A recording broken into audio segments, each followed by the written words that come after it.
Hi, Scott Ramsey, and this is our weekly video Bible study.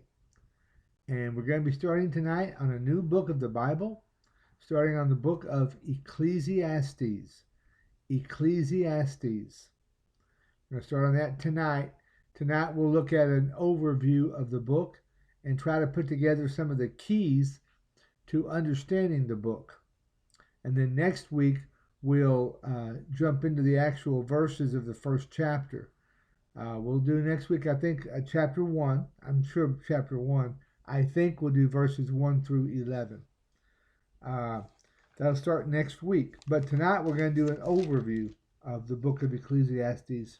Let me just make sure what verse that is. Yeah, next week, be ready for Ecclesiastes chapter 1, verses 1 through 11. So tonight we're going to do an overview of the book and talk about its approach to giving us wisdom for living. Ecclesiastes is one of the books in the Old Testament that we call a wisdom book, along with books like the Psalms and the Proverbs and Job. And its purpose is to give us a step back and look at life picture of what life is like, what God is like, how God fits into the life that we have. And so we're going to look at that today from this aspect. If you read the Psalms, you're reading, for the most part, you're reading someone's reaction to life. Usually King David. But he's reacting to the life with God. He's praising God, or he's asking for God to forgive him, or he's asking God to give him what he needs, or he's asking God questions about why this or why that, or he is just declaring his dependence on God, which is a good thing to do, or he's praising God. So the book of Psalms is over and over again pictures of life with God and pictures of life that are built on an understanding of God's centrality, the fact that God is central to my life. The Proverbs is written as a book of truths about how life usually works out when you follow God or when you don't follow God. You know, there's the wise man and the fool. So a lot of the Proverbs give us both sides of that coin. Ecclesiastes, I'm going to tell you what I think is important to understand the book of Ecclesiastes. And we'll talk about who wrote it and these kind of things here in just a moment. But Ecclesiastes, if I had to sum it up in one phrase or one sentence, Ecclesiastes says this: don't follow my mistakes, learn from my mistakes. The book of Ecclesiastes was written by Solomon in about 900 BC, so about 3,000 years ago. Now, we believe this to be the case. The Jewish nation and the early church all believe that this book was written by Solomon. And this is what they passed down to us. Some people think it was compiled later about Solomon or about some of his teachings. I'm not going to argue that. I know it's in my Bible. I know it's the Word of God. And I know that it comes from the life of Solomon. I believe he assembled it himself. The Kings tells us, the books of 1st and 2nd Kings tells us of the life of Solomon, the many things he did, what his life was like, some of it good, some of it bad. And Solomon was very wise. He had wisdom from God. But he made many big mistakes. which many of those mistakes he made in his life are mentioned in this book, and we'll see those as we go along through the book of Ecclesiastes. But the book is written in such a way that there are really two, if I can say, two characters that we need to listen to in this book. There is the author of the book, which writes in the first verse, in the 12th verse of the first chapter, and then writes again in the last chapter of the book, chapter 12. And the author of the book writes about someone called the teacher. Now, what's confusing, a little bit confusing, is that sometimes he quotes the teacher, like chapter 1, verse 12. But what I believe is happening here is that the author, who we think was Solomon, is talking about, I believe, he's talking about himself. He's talking about the bad examples of things he's done. He's saying, look at the way I was thinking. Look at the way I was looking for meaning in life. Look at the mistakes I made looking for meaning in life. So he's using his own bad example to teach us something. And the way he will do it is he will set up a situation in which the teacher is looking for meaning to life. And then the teacher will tell us why that way is meaningless, why it is worthless. And he tries so many different things to find meaning in life. But the one thing this tells us about life and the meaning of life is it starts out with this view that the teacher has, which the writer doesn't necessarily agree with this view, but he quotes him. Hold on just a minute. There we go. Had to turn off something. Okay. He quotes this view in the first verse. Let me read the first verse of the first chapter of Ecclesiastes to you. The words of the teacher, son of David, king of Jerusalem. Meaningless, meaningless, says the teacher. Utterly meaningless. Everything is meaningless. Now, I think by the time we get to the end of the book, we'll see that that statement isn't really true. But I think what we're seeing is the teacher is describing what we sometimes feel like in this life. We look around and we feel like everything is meaningless. Or really more precisely, we feel like everything is an enigma, a mystery. We cannot find the meaning of life. So really the word that's used here in Greek, in the Hebrew, is the word hevel. Hevel. And hevel means a vapor, or it means smoke. He's not really saying that life doesn't have meaning. He's saying that it's hard or impossible to find the meaning of life. There is meaning to life, but every time he tries to grab it, it moves. It's like grabbing the wind. He mentions later in the book, it's like chasing the wind. Or it's like grabbing a handful of smoke.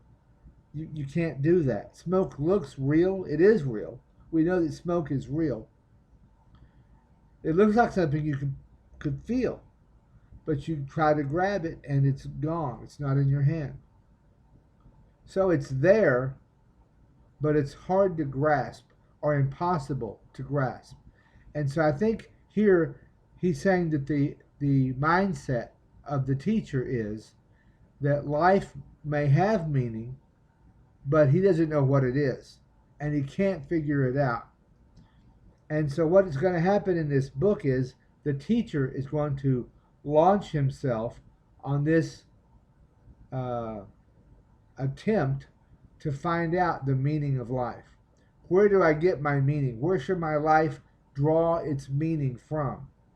And he's going to try a bunch of different things.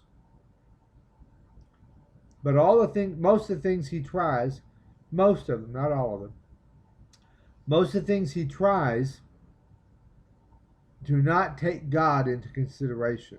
Remember, I said before the Psalms was written, it's mostly the reactions of someone who sees God, who follows God, who has God at the center of his life. So it's either confession of sin, or it's praise, or it's thanksgiving, or it's asking for help, or asking for someone else to have help, or it's asking questions of God as my God, a God that I know and follow. Ecclesiastes is written as though it is written by one who doesn't know God, who considers life without God. Now, there's a phrase that I think we have to understand in this book of Ecclesiastes. And I hope that as we're studying this book, as we go through and study it, you will read the book. We'll probably do half a chapter a week. We might do a little less than that, a little more than that. But I hope that as we go through and you follow these lessons, we'll be in this book for a while. It's 12 chapters. So we'll go through it. I hope that as we go through it, you will actually read the book as we go through it and meditate on it and try to understand that the actual meaning of life is this. It's what the author tells us that the teacher came to understand in the last chapter of the book. I'm going to reveal it to you. I'm going to tell you the punchline, so to speak. I'm going to tell you what is the meaning of life. It's in the last chapter. Hold on. I got to turn there.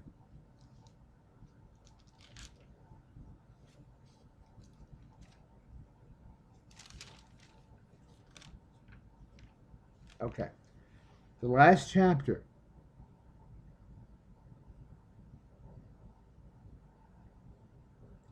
Talks about the teacher. I'm looking in chapter 12, verses 9 through 14, the end of the book. So here's what the teacher, what the writer, the author says about the teacher and his search for wisdom and his answer he came to, his search for the meaning of life. Not only was the teacher wise, but also he imparted knowledge to the people. He pondered and searched out and set in order many proverbs. The teacher searched to find just the right words. And what he wrote was upright and true. And I'm going to skip down to 13. This is what he wrote. This is the conclusion of the teacher given to us by the author. Now, all has been heard. Here is the conclusion of the matter.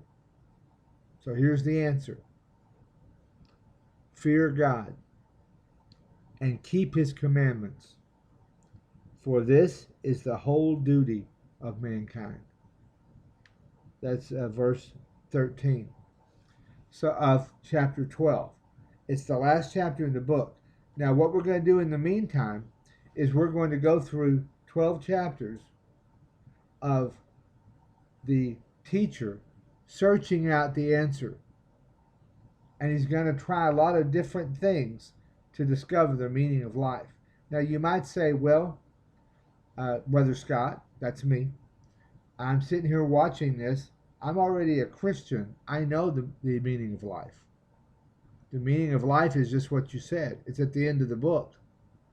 Fear God and keep his commandments, for this is the whole duty of mankind. I got it. Why do I need to read this book?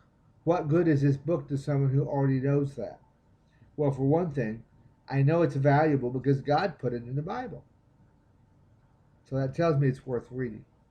I think it's also valuable because the things that the teacher will search after and will go after looking for meaning are the same things that we are tempted ourselves to go after today, and that the people around us are going after today.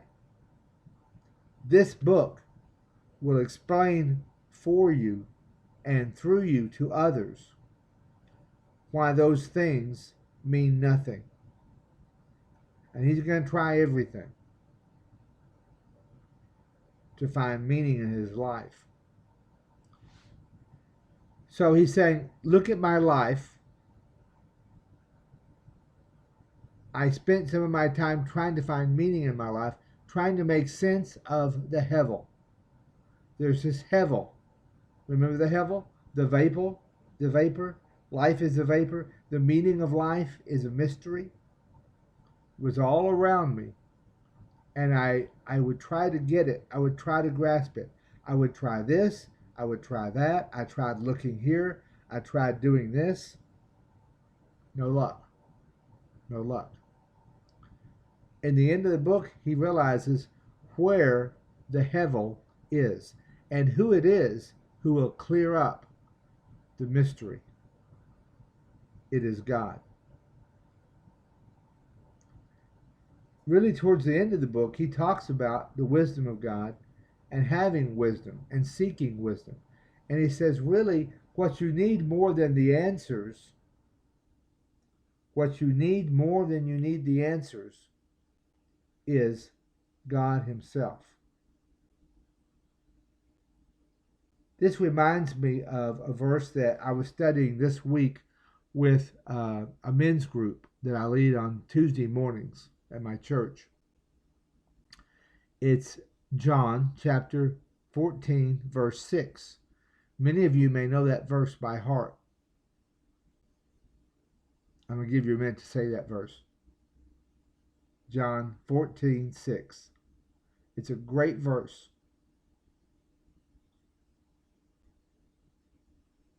Jesus said, I am the way, the truth, and the life. No one comes to the Father but through me. Now that verse is very often used, and I think rightly so, as a verse teaching very clearly that Jesus is the only way to God. That's very clearly included in the meaning of this verse. If you're talking to a lost person about how to get to God, this verse teaches very clearly that the only way to get to the Father is through Jesus.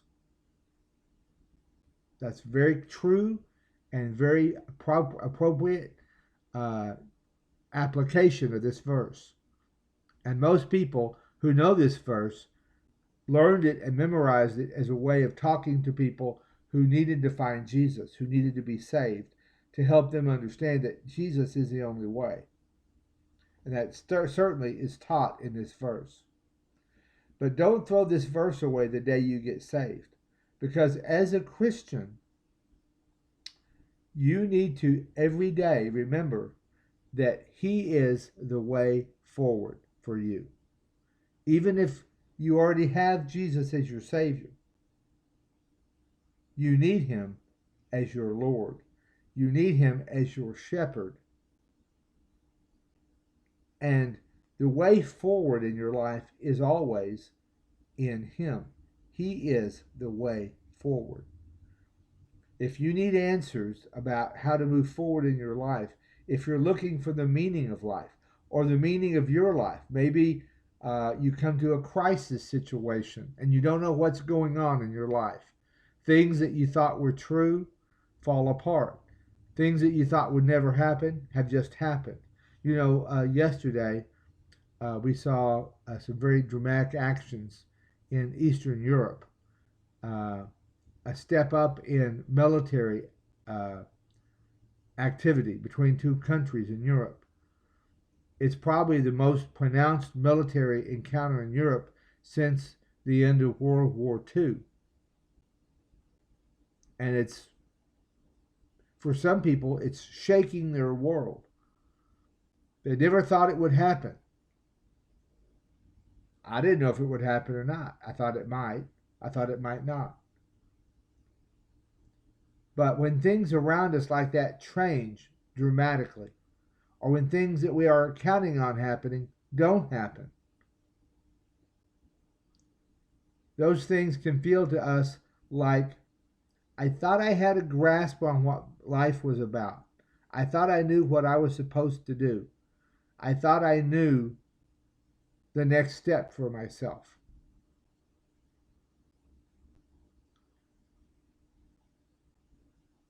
This verse in John tells us that the way forward is not in knowing the next step.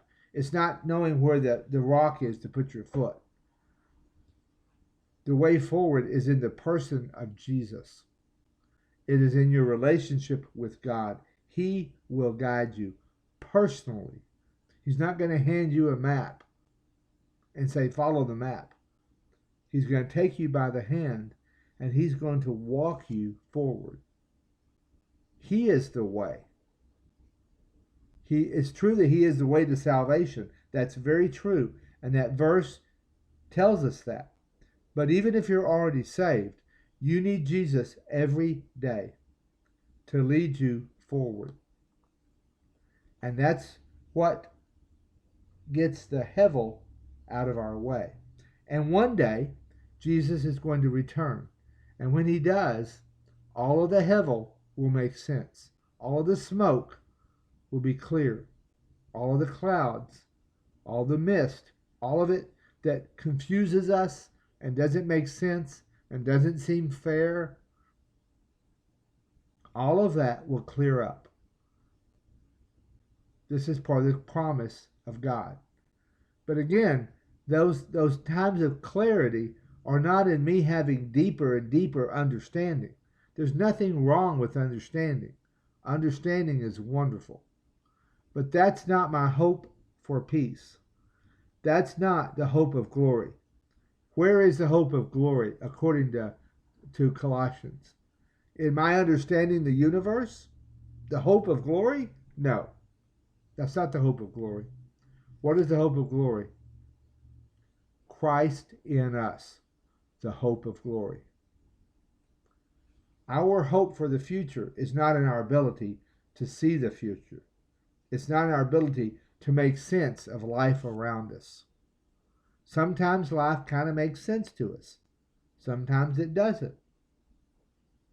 All of that will be cleared up one day when Jesus takes away the hevel, the meaninglessness of life, or the apparent meaninglessness of life. We look around and things don't seem fair to us. They don't seem to make sense. They don't work the same way every time. Sometimes even wisdom. We look at wisdom and wisdom doesn't always work the way we think it's supposed to. There are too many exceptions. Is it that there is not a meaning to life? No. It is that we can't see the meaning of life sometimes. Sometimes we can figure out here and there. God shows us a glimpse here and there of the meaning of life. But the meaning of life is following Jesus. It's that passage I read to you from chapter 12. Chapter 12, verse 13. Let me read it to you again. Now all has been heard. In other words, I've talked your ear off, the writer says. The teacher has talked our ear off through 12 chapters of this book. He tried all these different things. Here is the conclusion of the matter. Fear God and keep his commandments, for this is the whole duty of man. For God will bring every deed into judgment, including every hidden thing, every bit of hevel, every bit of apparent meaninglessness, whether it is good or evil. For God will bring everything into judgment. And so we want to count on God. We want to look to God personally. It's okay if God shows you and leads you and you see some things coming together, you see some wisdom and you have some answers, that's great. But just understand that at the next corner, when you turn that next corner, there may be no answers. That doesn't mean God has left you. Stick close to God, and He will guide you by the hand through those places that look like there is no path. He is the meaning of life. We are made in His image. We are made for His purposes. This, I think, is the meaning of this book. We're going to go through this book, Ecclesiastes, verse by verse. And I think what you'll see is Solomon using his bad examples from the past, showing you all the different things he tried to find meaning, to find purpose. And every time he walks away feeling like it's all hevel, it's all smoke, it's all a mystery. I have no idea what the meaning of life is. He's going to pass through it.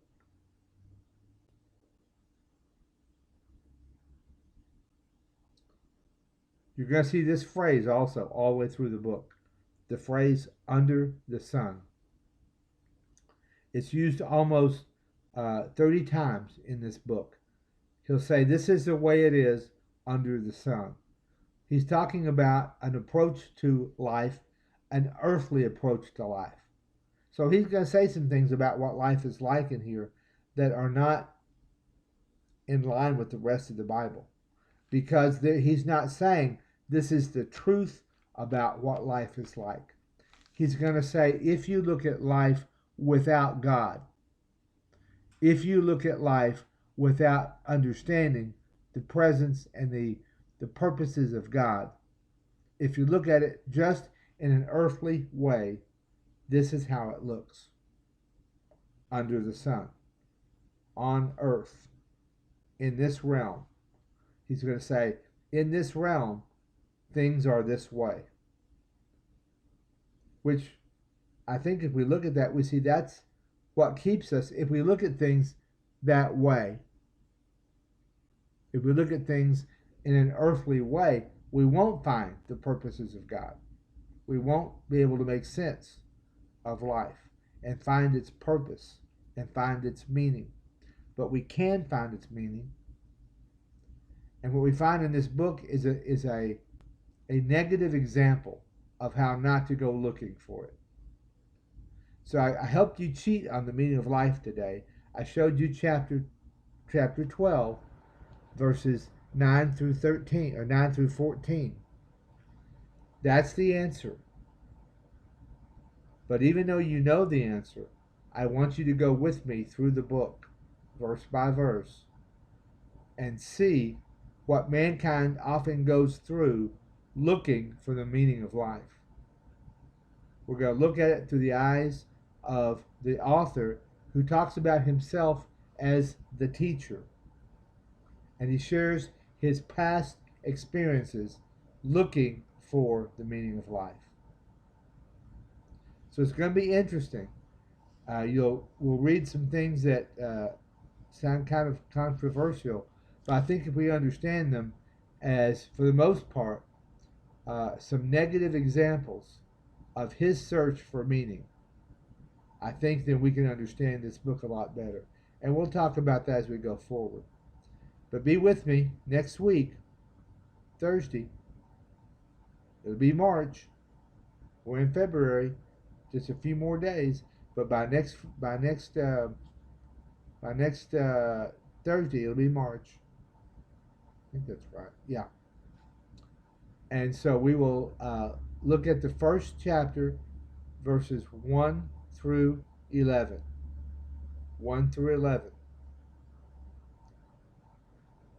Thank you for listening. Thank you for being here. Let me pray before we go, that God would help us to follow Him and to see what He would have us to see in this book. uh, understanding that He is always the answer. Father, I thank you for this word. I thank you for the pursuit of meaning, that we are willing to pursue meaning in this life, but help us to understand that the meaning of life ultimately is in you. It is in a closer walk with you. It is giving our hand to you and help and letting you lead us forward as a shepherd. And Father, if some are listening today that have never discovered the true meaning of life, help them to this week to put their trust in Jesus. Yes, for their salvation after life, but also for every day of their life. They never have to be alone again. They never have to be living in a world surrounded by smoke and vapor and meaninglessness. They can have meaning because they can have your Son, because He died on the cross for us. I thank you for that sacrifice. Jesus found meaning in His life, and it was by following you, and it was by keeping your commandments and listening to your voice and being faithful to you. He's our example in what it means to find the meaning of life. Thank you for that. Help us to learn from this book in the Old Testament, and be with those this week who watched and who are ministering to other people. Help them as they share the gospel and as they lead the people of God. I pray these things in Jesus' name. Amen. Thanks for joining me. I'll see you next week.